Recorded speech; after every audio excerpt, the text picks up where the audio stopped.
I think the title on the agenda slide was my journey into VR, which is actually a lot better.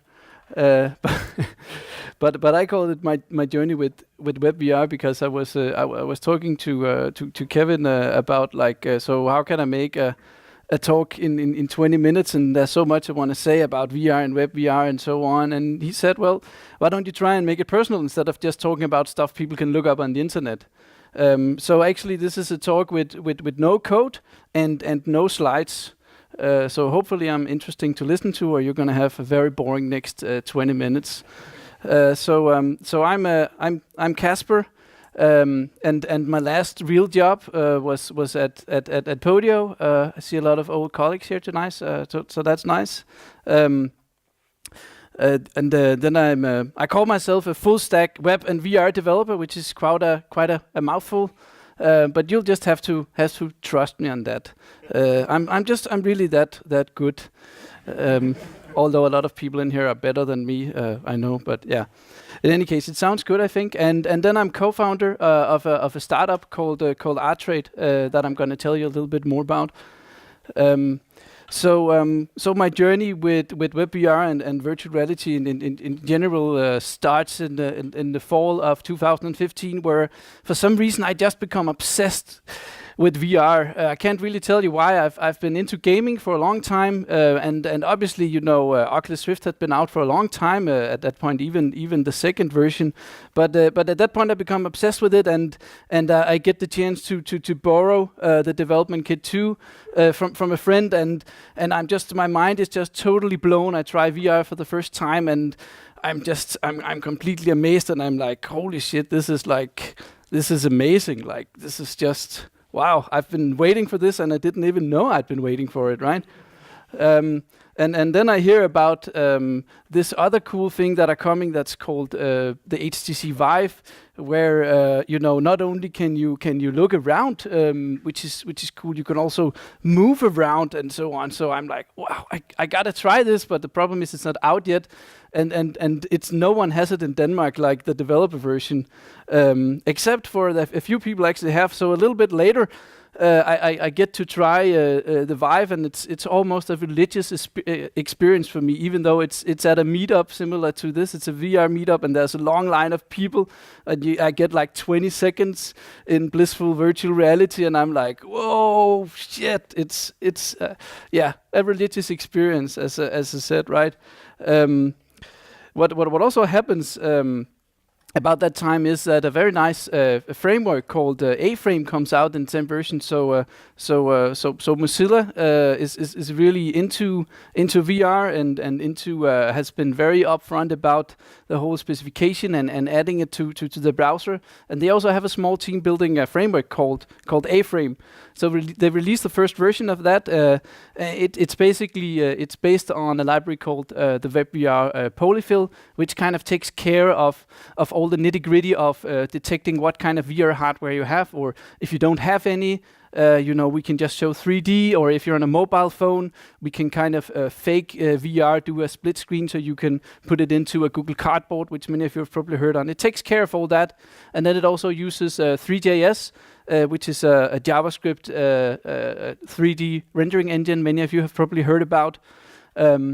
And it also you can also add like a bridge to React, which I think is really cool. So I dive a little bit into this, and that kind of ends up with I publish an article where I kind of illustrate how can you use A-Frame together with React and Redux, and that's been very, very successful. A lot of reads, and I kind of built this companion app with it.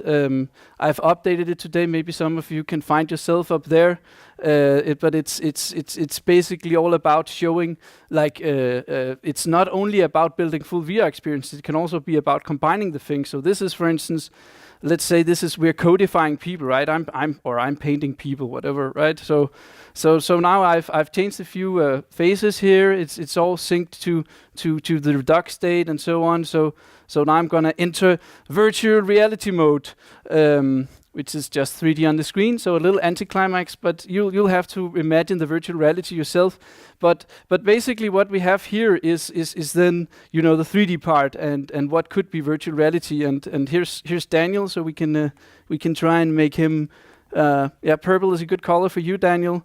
And then the idea is basically that it's syncing back and forth, right? It's basically the same data represented just differently in 2D or on 3D or in VR. What also happens is that I get my hands on the Gear VR. This is kind of my first real VR device that I own, other than the cardboard, and it's a really nice upgrade.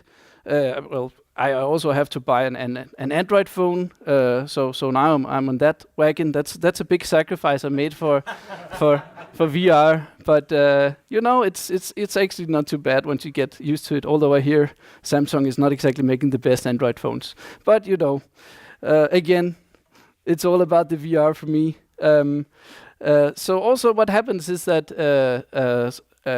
Cora. Two guys start a company called Cora, and they open up a store / consultancy / a shared office space in Kølbyen. And that's really cool. Some really cool guys, and you can come in there and you can try VR. They open up, of course, at this point with a couple of Oculus Rift DK2s, which is what is out at the second, and then you can kind of get into a back room and try the developer version of the HTC Vive, because they're not really allowed to let people try it, right? Because it's not actually out yet, but still, they're nice about it and let people try it. They also have Gear VR. Also, I kind of dive more into getting my feet wet with trying to do some actually web VR work. So I built this small VR homepage called VR Lab. So there's a VR video 360 video company called Macropole, and they're doing this VR Lab thing. So obviously they want a nice, homepage in that works in VR. So I go ahead and build that for them, and again, you'll have to imagine the actual virtual reality part. But it kind of looks like this. You're just standing in here, and then you can look around, and then you can interact with these. Right, it's optimized for cardboard and so on. So you would be in the cardboard, and you would be kind of clicking, and you'd be using your little crosshair there to kind of go around. So that was a very early example of a kind of VR homepage that I built actually more than a year ago now. I also wanted to just touch a little bit upon what actually happens kind of technically with the browsers and so on. So what happens also around this time is that Chrome adds support for the WebVR 1.0 API. Actually, it's a special build of Chromium that supports WebVR. And it's been around all the way since 2014. It supported the very first Oculus and all kinds of weird stuff. But it's what I wanted to mention is that it's still a kind of a separate build. While it is kind of almost promised that it will go into main Chrome this year, there's nothing more fixed than that, right? They're running trials on it, and they're running it for Android on their Google's new Daydream platform. But when it's actually out for the Windows build is a little bit unclear. And the reason why I'm saying Windows is of course that the big headsets like Oculus Rift and HTC Vive, they don't run on Macs. They only run on Windows. That's a decision that made by the makers of that to only support that for now. So a little later than that, I kind of decided to become a full-time freelance VR developer, and I also move into the Cora VR office space, which is it's just really nice. It's it's so great if you jumping into something completely new where you don't really know anything about it. It's really nice to move into an office space with a lot of other people where most people also don't really know anything about it because, hey, it's new to everyone. But, you know, there were a few people who had actually been working with it a little longer than me. So that was actually really helpful. And so if you have the chance to do that, I can really recommend it. So also A-Frame comes out in version 0.2, and they add a lot of nice stuff like custom shaders, a component lifecycle. So they're starting to build out a really nice feature set. I get to try this kind of a preview of the final consumer version of Oculus Rift, and it's a huge improvement. I think like everyone who tries this are like so relieved, like whew, it's actually that much better, and the resolution is that much better.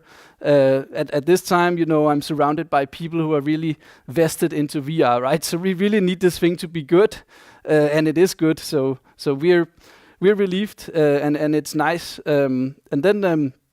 And then I also finally get my own HTC Vive. That's in April. I think like the Oculus Rift actually comes out in the March. Like they promised, oh, we're gonna have it out in Q1 2016, and it came out March 31. So they just made it, right, and then they just got it out before the Vive, which launched in early April, a couple of days later. Getting your own like big headset at home when you're completely obsessed with VR, like me, is again, it must have been hard for the family, right? Because I just want to jump in and play all of these games. There's Minecraft for VR, right? So you can you can chop it with your hand or whatever you want to do, right? There's a really nice dungeon crawler where all of a sudden I'm kind of, instead of clicking on the skeletons, I'm kind of like looking at the skeletons that's slightly larger than me and kind of holding up my sword and shield and like trying to bash it, right, like this. And it's a pretty intense experience, right? And it looks totally ridiculous from the outside. But really fun. There's so much stuff, of course. There's also many of you have probably, if you've seen anything from VR, you've probably seen this thing called Tilt Brush, which is a 3D painting program from Google. But there's also a web-based version of that from the A-Frame team called A-Painter, and it's actually in many ways almost as good. But the cool thing is just it's running directly in the browser. So I think that's really cool that you can make something like that and it runs directly in the browser. Also, one of the latest awesome things to launch for the Vive is the VR version of Google Earth, which again is just like a whole new dimension added to virtual reality that you can kind of just stand all the way out in outer space like a guard, and then you can zoom all the way in. And if you go into one of the many cities they have fully, mapped out in 3D, it's like amazing. You can walk around like Godzilla. And my 4-year-old son is very disappointed that he can't actually wreck the city because he thinks that would be the natural thing to do. But I'm sure someone is probably working on adding that as an add-on. How am I doing on time? All right, so I don't know if any of you guys have ever been to a game jam, but virtual reality and games is very tightly connected because most people build virtual reality experience in game engines, and many people come from the gaming community. They definitely have a big advantage there over us web developers. So I go to Nordic Game Jam, and we decide to build a game for Gear VR because it's kind of the most widespread accessible thing at this point. I unfortunately didn't have time to capture any video from it, but you have to take my word for it that it's awesome. It's called Bottle Gazer, and it's basically emulating that you're kind of working at the Carlsberg factory, and you have to watch bottles going past you on a conveyor belt and look for like broken bottles and kind of stuff. And of course, as you can imagine, weird stuff starts happening, right? Things, weird chickens comes in on the conveyor belt, and the light goes out, and the gravity disappears, and it's a good format for a game jam because you can just add as much craziness as you've time to. Also a little later, I try Microsoft HoloLens. And again, I'm just completely amazed because it's a completely different ball game, right? It's Microsoft HoloLens is an augmented reality device where you have this visor that you can see through, but also there will be these holograms, semi-transparent things that actually stay fixed. So I put a tiger on the floor and I put something nice on the wall and I can walk around like in the entire office and into another thing, and I can come back and the tiger's still there and that's still up there, and it's again it's a completely different ball game, very very different from virtual reality where you're like inside your own thing with augmented reality at this level, because you've probably heard people call Pokemon Go augmented reality, and screw that, right? This is augmented reality, right? This is the real deal, the cool shit, and you guys should try that if you get the chance, because it's really a game changer, and why many people are talking about in the long run that augmented reality is the biggest thing, because it's gonna replace all our monitors and everything. Just gonna be some small glasses, and you can just bring up a monitor, whatever you want, and you can kind of see the first glimpses of that with the HoloLens. So also, it's not easy getting gigs as a VR freelancer, but I am lucky enough that the nice people at 23 hire me to help them out a little bit with building a prototype of a web-based 360 video player.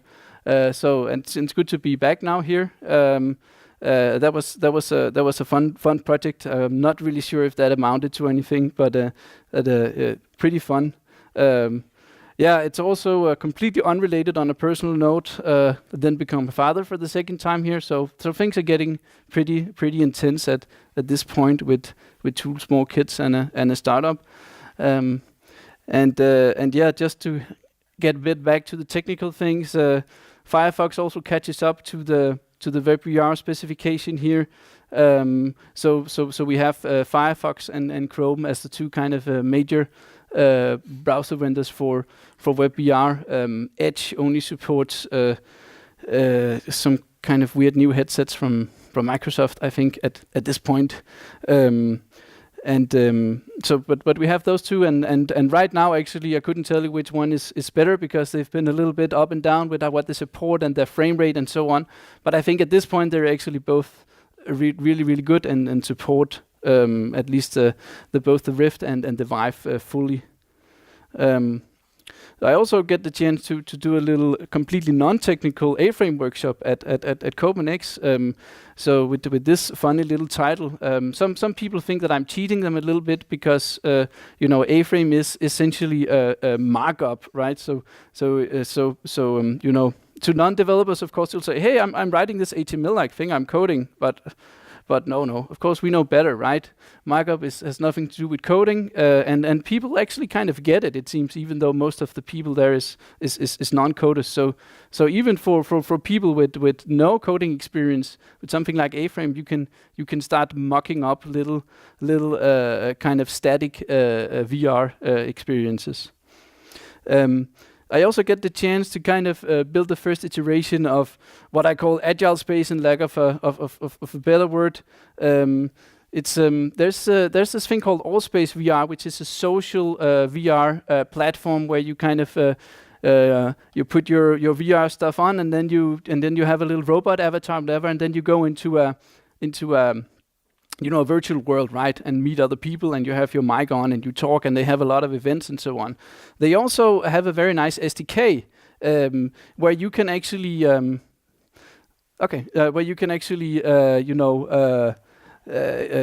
go in and add stuff to Allspace VR, which is an application you have to download, but you can add stuff using the WebVR API. So you can write your stuff in JavaScript, and it'll go into Allspace, and I think that's pretty nice, because then you don't have to do all the online multiplayer stuff yourself. So I built this thing, which is kind of like a a team health check thing. My Podio colleagues will know what it's about because it's kind of this agile thing, and it looks like this in the browser. It's of course there's nothing there, right? But that's just more to say, hey, how does it look in the browser? And yeah, and you can interact with it. I don't really have time to demo it much, but it's more just to say and then you can take it into the Allspace app, where this is a kind of a selfie I've taken in Allspace VR with my little game thing in the background. So it's actually running a browser that's taking the 3D part of this and putting it out into Reality Room, and I think that's a pretty cool feature. So rushing on, I also finally get to try the PlayStation VR. They weren't very eager to demo that in Denmark for some point, but it's actually pretty good, better than I expected. Their tech is not as good as the other ones, but they get away with it. It works really well. Then I meet a guy called Eric Prince, which is like this crazy person who's done all kind of weird stuff. He was a designer at Star Wars Galaxies and a lot of other games. So you can also imagine he's a bit old. But now at this point he has a gallery, and he has this idea that he wants to take art, physical art, and digitize it and put it online and sell it that way. And that's obviously also seeing it in virtual reality. So I think that's a great idea. So I kind of jump into that and start working full time on that. We form a company together, and I'm going to show you a little sneak peek in a second. Also, A-Frame continues to spit out new versions, so that's nice. So I work a little bit on that, and I kind of build up a little stack with our viewer. So we have a backend in Ruby on Rails. I'm using GraphQL, and then of course React and A-Frame on the client side, and it looks something like this running in the browser. Again, so this is a sculpture that's been digitized using photogrammetry. And again, of course, it's nice to see in the browser. It's even more fun to see it in virtual reality because you can walk around it and everything. And I know you guys were waiting for me to mention React VR, and it's actually not until December that it even comes out in just a preview. And I can't tell you much about it because I haven't tried it. I just know that the documentation sucks and it can't do much of what I need right now. And it's based on VJS like A-Frame. But if you were to jump into web VR development, definitely look at it because it's probably going to be much more awesome than A-Frame in the end. And they also release a VR browser Facebook called Camo, which is based on Chromium. So I do some more stuff on ArtsRate. We have another A-Frame release.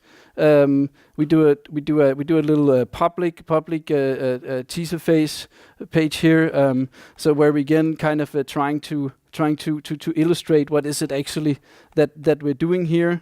And then React VR has just been updated. So now it can do a little bit more. The documentation sucks a little bit less. But again, I think you guys will have to catch me up on that at some point.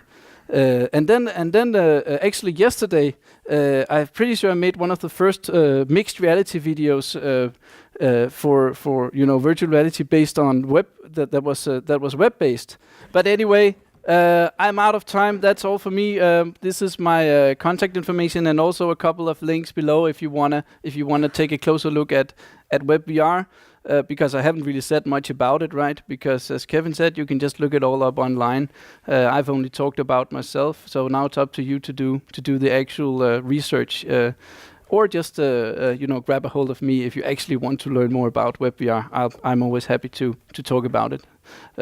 So thank you.